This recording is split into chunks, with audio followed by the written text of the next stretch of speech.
Kwa hiyo picha ya 4, mjadala huu kama litmus paper ibadilikavyo katika acid au katika alkali, mjadala huu utabadili hatima yako.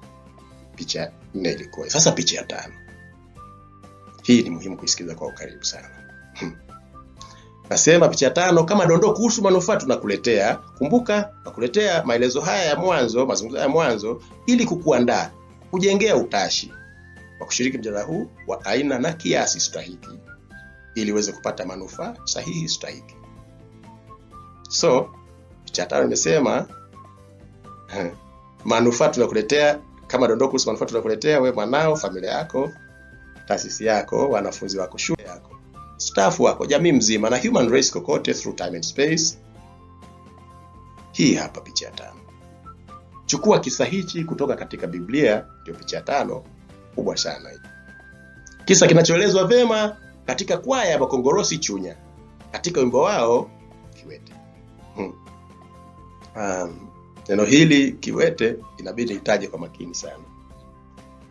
Maana unaweza kujikuta unataja jina la mtu mkubwa sana. Namjua huyu simsemi.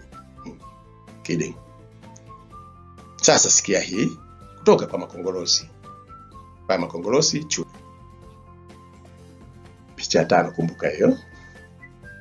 Hata ilipofika saa Petero na Yohana walikwenda hekalu ambako wakamwona kiwete ambaye kama ada msaada wa kijadi ilikuwa anabebwa na kuwekwa mlangoni wa hekalu ili aombe sadaka. Na sihaba wa Samaria wema walipita wakimpa msaada au pesa kidogo, sumuni na kadhalika, na kumwezesha kujikimu. Basi kuwaona Petro na Yohane kiwete huyu lemavu, akawaitisha akitarajia kupata kitu kwao. Wanasema Makongorosi Chunya. Aliwaitisha akitarajia kupata kitu kwao, pesa aweze kujikimu. Mtume Petro akamwonea huruma. Lakini sikia jibu lake baada ya kuombwa msaada. Na hili ndio jibu langu, ndio ujumbe wangu, ndio picha ya 5, picha mama ya mjadala huu manufaa tunakuletea. Na kwa hiyo kwa nini ushiriki mjadala huu kwa nguvu zako zote, na walike tunaotakia mema wawe sehemu ya mjadala huu. Basi baada ya Petro kuwa wameitishwa wakiombwa watoe msaada pesa kumwezesha maskini huyu lemavu kiwete, Petro akamwambia kiwete. Kwa neno nimesema itabidi nitaje kwa makini sana. Petro akamwangalia akamwambia, tutazame sisi, tutazame sisi, hatuna fedha wala dhahabu, lakini tutakupa tulichokuwa nacho, kikubwa zaidi. Na hapo ndio akamshika mkono wake wa kuume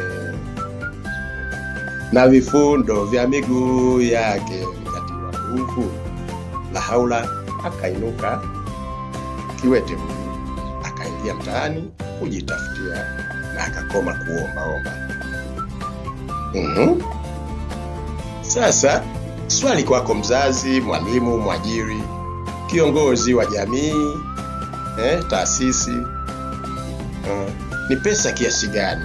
Swali kwako, pesa kiasi gani unaweza kulipia elimu hii, taa hii ya radini, traffic light hii machine,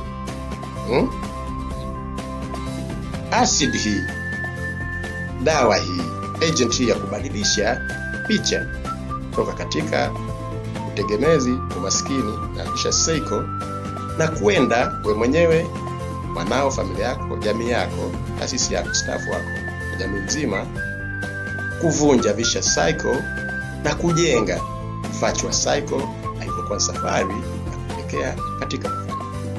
Ni pesa kiasi gani ya elimu hii, huduma hii? Ndiyo Yesu OG akasema, mtu mmoja mwerevu akaona lulu, akauza vyote alipokuwa navyo ili aweze kuiown ile. Huyu alikuwa mwerevu. Swali la pili kwako, wewe uko upande gani? Ambassadors of Christ wakaimba wakasema, jiulize na ujijibu. Nasema kwenu wote, I promise you, mjadala huu hautakuachani kama mlivyo leo. Hautakuachani kama mlivyo sasa hivi leo as we speak. Nasema punde mwenyewe, mtazamaji, msikilizaji, mwanao, taasisi yako, shule yako, wanafunzi wako, shule yako, staff wako, jamii, institution yako, jamii mzima na humanity kokote, hasa historia kama sisi wote, moja moja na jamii mzima moja moja, hatimaye utakuwa kiumbe kipya kwa phraseology, kwa lugha ya Bible, a new creature. Utakuwa mtu mpya. Sema kwa phraseology ya Bible. Nasema kupitia mjadala huu, kulikokuwa na mapungufu, mjadala huu utawakamilisha, yatasahihishwa. Na muhimu zaidi, pahala mlipokuwa bora, sawa na wale maskini na matajiri, mjadala huu utakawabadilisha na kuwa bora zaidi, kila moja katika hatua yake, na hata kuondoa ukomo. Mtakuwa bora zaidi wote, moja moja na jamii nzima. Kure, amini, wewe utakuwa shahidi vipunde. Wewe mwenyewe utakuwa shahidi soon, before I finish with you. Uhakika. Nasema yumkini unaweza kuwa hujastuka bado, lakini kinachoendelea kutukia sasa hivi ni mapinduzi. Sio mengine. Mapinduzi ya kifikra kwanza, kisha katika its equivalent.